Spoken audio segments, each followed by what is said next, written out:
الحدوتة بتقول إن أنا لفترة طويلة جدا كنت فاكر إن مشكلتي إني محتار.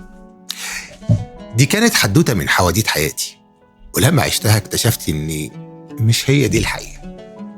أنا ما كنتش محتار، أنا كنت غرقان في زحمة فوق طاقتي.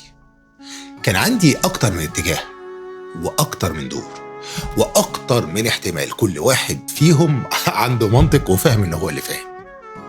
كل واحد فيهم ممكن ينجح، كل واحد فيهم من بره شكله ممتاز، لكن من جوه أجارك الله كان مرهق جدا. كل يوم بصحى وأنا حاسس إني لازم أتحرك. طب أتحرك على فين؟ أبدأ بإيه؟ أروح أنهي اتجاه؟ أركز على إيه؟ أسيب إيه وأبطل إيه؟ أعمل إيه؟ إيه الأفضل؟ الأسوأ بقى إن العقل في اللحظة دي كان بيضحك عليا، بيقول لي ما تفكر أكتر. طيب ما تشوف احتمالات أكتر، ما تشوف طيب ممكن في حاجة طريق ما مشيتوش، ما تقرأ أكتر، ما تستشير أكتر، متهيألي ناقصك كورسات شوية. وأنا فعلا عملت كده. فكرت كتير وراجعت كتير وخدت كورسات كتير ومشيت في طرق كتير وفتحت ملفات كتير. حاولت أمسك أكتر من خيط في نفس الوقت، بس النتيجة كانت عكسية تماما. كل ما زودت الخيارات كل ما الرؤية والوضوح قدامي بقوا أقل. أكبر غلطة عملتها وقتها إني كنت بتعامل مع كل شيء كأنه مهم، كل حاجة كأنها مستعجلة، كل حاجة كأنها لازم تمشي مع بعضها. وده معناه حاجة واحدة بس، إني كنت بشتت نفسي جدا وبنفسي. أنا ما كنتش محتاج أفكار جديدة ولا فرص جديدة ولا حتى حماس جديد. أنا كنت محتاج، عارفين زي ما يكون، أشيل الزحمة اللي على دماغي دي. إمتى بقى جالي التحول الحقيقي اللي حصل وخلاني في النقطة اللي أنا وصلها دلوقتي؟ عملت تمرين بسيط جدا، هو كان مؤلم شوية في الأول، بس جبت ورقة وقلم،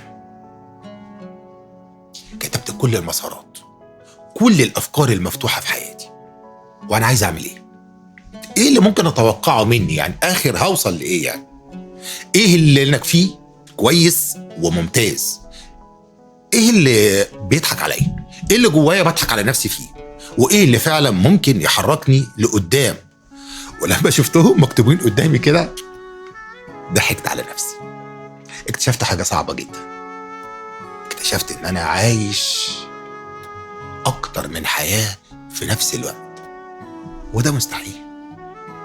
فبدأت اشتغل على 3 خطوات. اولا سألت نفسي لو ركزت على مسار واحد بس لمدة 90 يوم، اي مسار منهم، اي حاجة، بس اكون مؤمن بيها، ده ممكن ينقلني نقلة حقيقية. مش بس انا ده مسار الاسهل ولا الاشيك ولا اللي الناس هتسقف لي فيه، لا لا لا لا، انا دورت على المسار اللي له حاجة اسمها وزن، مسار له فاليو، قيمة هقدمها للناس، وعلى فكرة والنفس انا كمان. تاني حاجة اخترت المسار دوت وجمدت اي حاجة جنبيه، ما حذفتوش وعملتلوش ديليت من حياتي، بس انا عملت له فريز، تجميد.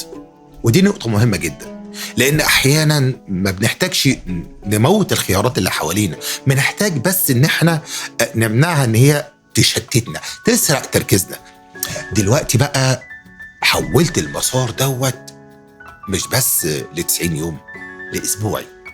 بدل ما بقيت اقول انا عايز اوصل، بدأت اقول هو انا الاسبوع دوت الخطوة الوحيدة اللي ممكن تخليني ابقى احسن، او تخليني في الاتجاه اللي انا عايز اوصل له. السؤال ده كان فارق جدا، لانه نزلني من مستوى الافكار لمستوى الحركة، مستوى الفعل، من مستوى الافكار لمستوى التنفيذ. اول حاجة حصلت لي اني هديت، وده مهم جدا على فكرة.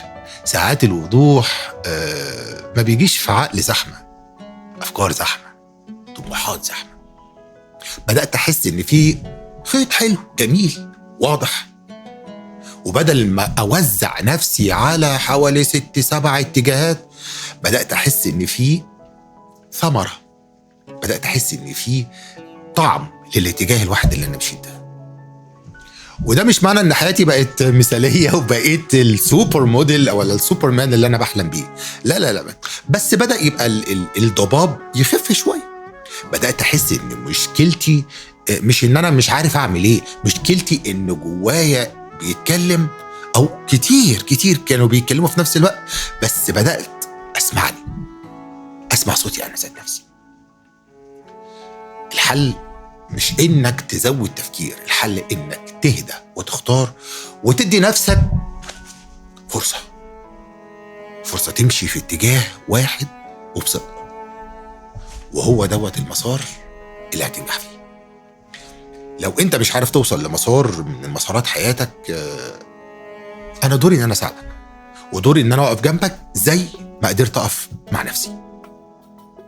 مستنيك تبعت لي في الكومنتس.